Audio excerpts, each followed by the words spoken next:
Hey guys, how's it going? Quadrant here. In today's video, I wanted to explain why I'm pursuing my private pilot's license and why right now. So as you know, my wife and I have foster children and I run 2 companies. So is now really the time that I should be pursuing my private pilot license? You know, it's one of those things where it is a really expensive endeavor when it's all said and done, but you can stretch it out. And with my schedule, that's gonna work really well, where I can do other things, you know, business and otherwise, and then occasionally take some flight lessons.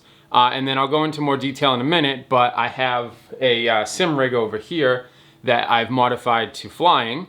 And I basically just kind of, work that into my schedule as best I can. And I've just been, I've been doing things that allow me to be more active. And one of those things has been wanting to get my pilot's license.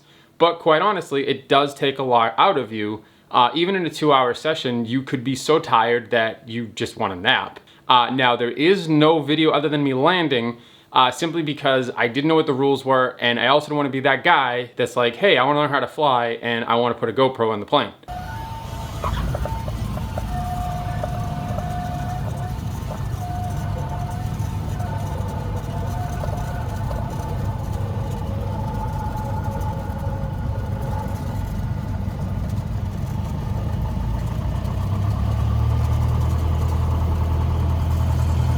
As it turns out, I can actually do that. So some of my future lessons, I'm going to actually bring a GoPro and kind of bring you guys along for the ride. So in addition to my actual flight training with the flight school and an instructor, I also have the sim rig set up. And originally, this was for racing, which you guys have probably seen on my Instagram.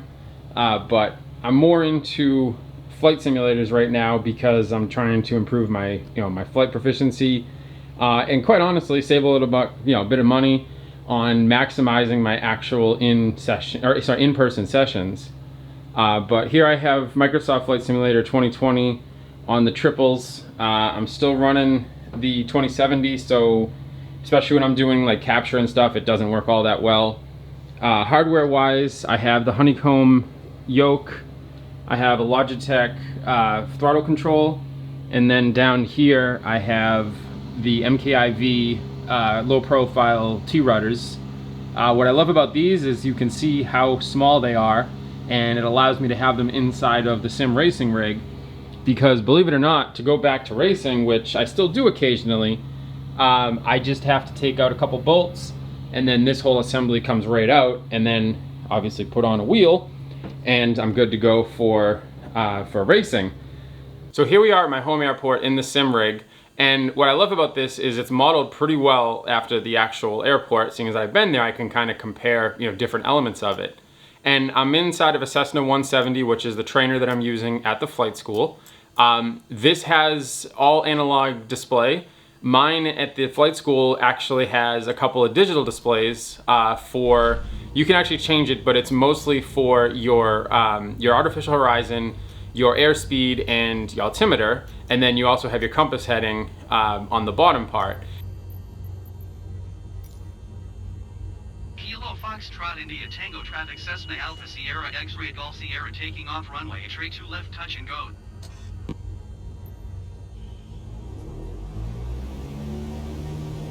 So I'm going to quickly go through a takeoff. This is going to be a dirty takeoff for 2 reasons. 1, I'm not really trying to be proficient here, I'm just trying to show what I have to work with.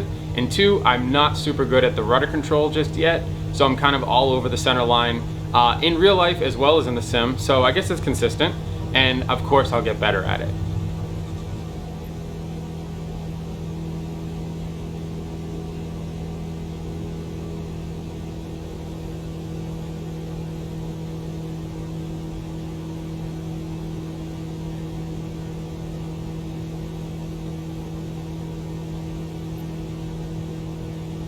So in addition to my training and playing the flight sim, I have a couple other tools that I've been utilizing. This is ForeFlight on the iPad Pro, and then I also have ForeFlight on the iPhone as well, which may or may not focus. But the cool thing about these is this is a full interactive map GPS, and I can actually bring this in the airplane as I get more proficient. And then the other thing that I have is a pilot training course, which actually gives me the individual elements of, going for my private pilot's lesson all the way up to your private pilot test. And then on the ForeFlight for mobile, kind of hard to see a little bit, but right now you can see it's pink, which means it's IFR flying, which means you have to do instruments, and I'm not rated for that. Well, hell, I'm not rated for anything, but I can't even fly in that. So right now, if I had a lesson today, I would not be able to go up. And if this right there said, you know, VFR, then I would be able to fly. So just kind of cool to have these additional, additional tools. You know, don't really need them to learn how to fly a plane. You can just do your ground school and your flight training. But it kind of, to me, just made sense that I may not always be able to go and actually have flight lessons. So why not utilize technology that I already have for other things? So for my last lesson, what we did was, because the clouds were low and I'm VFR, can't fly in the clouds, we ended up doing some pattern work, which actually teaches you altitude and speed control. And then it also teaches you how to work the pattern inside of your, where your airport is. And this kind of, muscle memory, there's a lot of steps. I'll actually show a quick little overlay of a drawing that my flight instructor created for me, so that I could review prior to when we took off. And ultimately I ended up doing 5 landings. He did the takeoffs because there's a lot of things you have to switch. He handled the radio so that I could focus on the actual flight controls. And overall, we flew for, I think it was about 55 minutes. And yeah, so that's now in my pilot's logbook, which if you weren't aware, pilots have a logbook that they log every flight, as well as, I believe they log ground training. I'm not positive on that. I'll have to see next week because that'll be my first ground training. But it basically just kind of keeps you honest on, here's what I've been doing, here's what I've worked on, and then a CFI actually signs off on it to say this is true and correct. He did fly for, an hour, 2 hours, whatever it happens to be. So before I wrap up today's video, I wanted to give a quick shout out to Full Scale. They sent me this, what would be a box of automotive stuff. So this is basically a monthly subscription and you get all sorts of different things.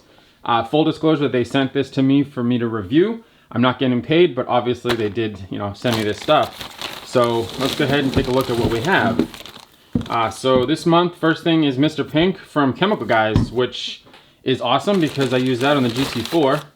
Have a decal which I can put on my toolbox. They actually sent a mask, which I'm guessing is timely for COVID, so that's cool.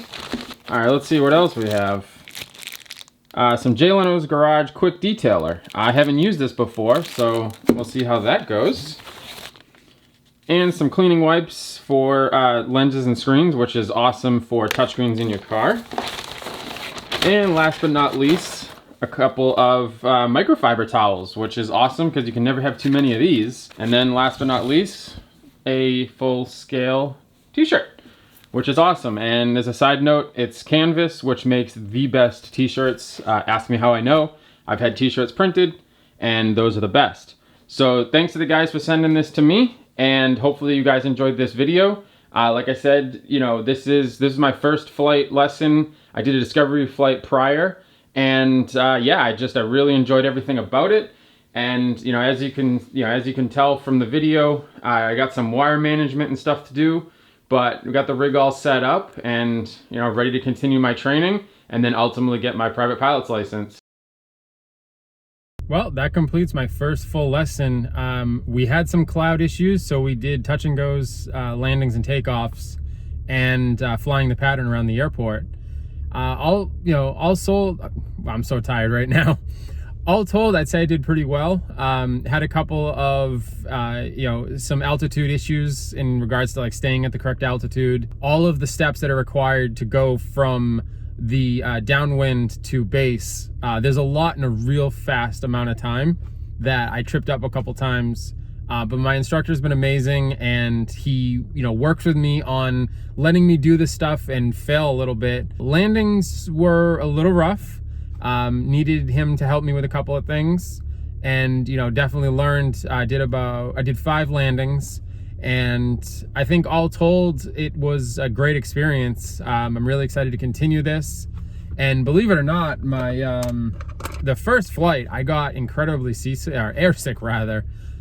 So my wife actually recommended the C-bands, and I gotta say, I'm wearing one right now and they work incredibly well. So I only had like the slightest little tinge of air sickness on one of our descents because I was too high and we had to pitch down really fast. But all told, this has been a great experience. I'm super excited to continue doing this, and as well, you know, share it with you guys, as hopefully you guys enjoy it. If you don't, then obviously put it in the comments below and I'll shut up about airplanes. But as always, I appreciate you guys checking out these videos. I generally do stuff on cars for those that are new to my channel. But if you like cars, airplanes, business, or rental properties, please subscribe, like this video, leave a comment on your thoughts, and I'll catch you in the next one.